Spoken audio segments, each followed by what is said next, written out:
सत श्री अकाल, नमस्ते, अस्सलाम वालेकुम। हम आ चुके हैं सीज़न 4 में। Season 3 has ended with a powerful message. Finally आप सबसे जो बोलना चाहती थी वो मैंने बोल दिया। पता है, बहुत दुविधा थी कि 4th सीज़न में क्या नया लेकर आऊँगी, आप सबसे क्या बोलूँगी, क्या बात करूँगी, क्या शेयर करूँगी। एकदम से खोई गई थी, उसमें बाहर ही नहीं आ पा रही थी। अपने हस्बैंड से डिस्कस किया तो उन्होंने बोला कि आप करंट अफेयर्स पे बात कर सकते हो, that's a good thing to talk about. अपनी एडिटिंग टीम से डिस्कस किया तो उन्होंने बोला कि मैम आप कॉन्स्पिरेसी थ्योरीज पे बात करो, वो एवरग्रीन है और वो ट्रेंडिंग भी रहती हैं, या अनसॉल्व्ड मिस्ट्रीज पे बात करो। ठीक ठाक था। अपनी फैमिली से डिस्कस किया तो उन्होंने बोला मजाक मजाक में कि अंबानीज की वेडिंग पे बनाओ। कुछ समझ ही नहीं आया, सैड होके गुमसुम होकर वापस घर पर आ गई। तो सोचा कि छोड़ देती हूँ, थोड़ी देर ब्रेक ले लेती हूँ, उसके बाद जो होगा देखा जाएगा। तो शॉवर लेने गई तो एकदम से कुछ हुआ मेरे साथ। कैसी लगी ये कहानी? छोटी सी थी पर इंटरेस्टिंग थी ना। यही तो बात है जो कर सकती हूँ आपसे, कहानियाँ जिसकी दुनिया में हम सब रहते हैं। हमारे आसपास ढेर सारी कहानियाँ पनपती हैं, क्योंकि जब भी कोई इंसान अपना एक एम या पैशन लेकर चलता है ना, तो पहले तो वही एम वही पैशन उसके लिए पर्सनल होता है, लेकिन धीरे धीरे करके पता नहीं कहाँ से प्रोफेशनलिज्म में आ जाता है। मैं भी आ गई एक मोमेंट के लिए जब मेरे एडिटर ने बोला कि मैम आप मिस्ट्रीज़ पे बात करो, ये ट्रेंडिंग भी है और लोग सुनेंगे भी, बट वो मेरा जॉनरा नहीं था। और जब प्रोफेशनलिज्म आ जाती है तो मटीरियलिज्म भी आ जाती है। तब ये आ जाता है कि हाँ यार, ऐसा करने से अच्छे खासे पैसे तो कमाऊंगी, जो समवट लाजमी है, पर कहीं ना कहीं उस एक्स फैक्टर को पीछे छोड़ देते हैं हम, जिस फैक्टर के कारण पैशन को फॉलो करना शुरू किया था हमने। अपने नज़रिए से दुनिया में बदलाव लाने का पैशन, ना कि दुनिया के नज़रिए को खुद का नज़रिया बनाना। यस, पैसा एक बहुत बड़ा एस्पेक्ट है, बट एज रेंचो बाबा सेड कि काबिल बनो, कामयाबी साला झक मार के पीछे आएगी। कुछ तो होगा जो उसने ऐसा सोचा होगा, क्योंकि सोचने वालों की दुनिया वालों की सोच से काफ़ी अलग होती है। इसी अलग सोच से अपने इस सीज़न के हर एपिसोड की शुरुआत मुझे नहीं लगा कि इससे बेटर कोई हो सकती है। किससे बेटर? लेकिन एक प्यार का नगमा है, मौजों की रवानी है, जिंदगी और कुछ भी नहीं, तेरी मेरी कहानी है, एक प्यार का नगमा है।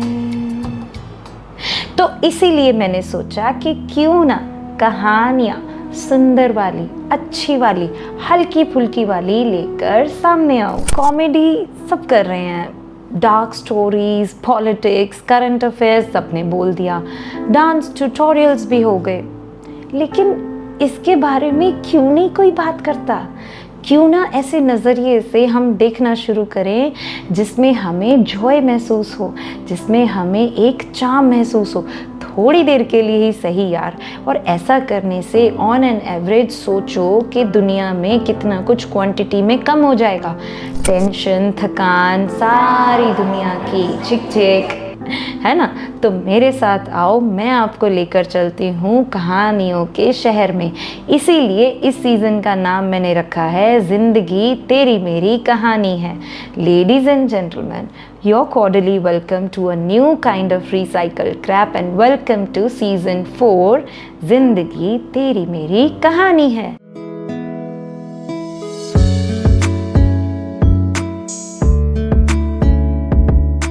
Chapter 1, landline love.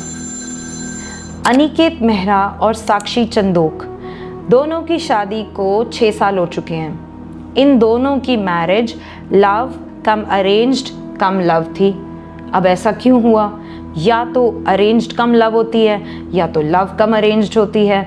इन दोनों की अतरंगी लव स्टोरी की तरह ये किस्सा भी बड़ा अजीब था। वहाँ पे भी आऊँगी जिससे आपको इस बात का लॉजिक समझ में आ जाए।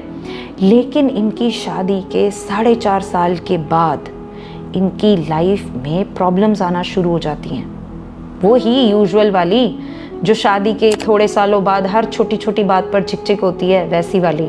तुम्हारी मॉम ने ऐसा क्यों कहा, तुम्हारे डैड ने मेरे साथ ऐसा क्यों बिहेव किया। बेसिकली ये दोनों एक दूसरे के लिए टाइम ही नहीं निकाल पा रहे थे। हालांकि साक्षी के सास ससुर यानी कि अनिकेत के जो पेरेंट्स हैं वो बहुत ही अंडरस्टैंडिंग है, ऐसा कहना पड़ता है।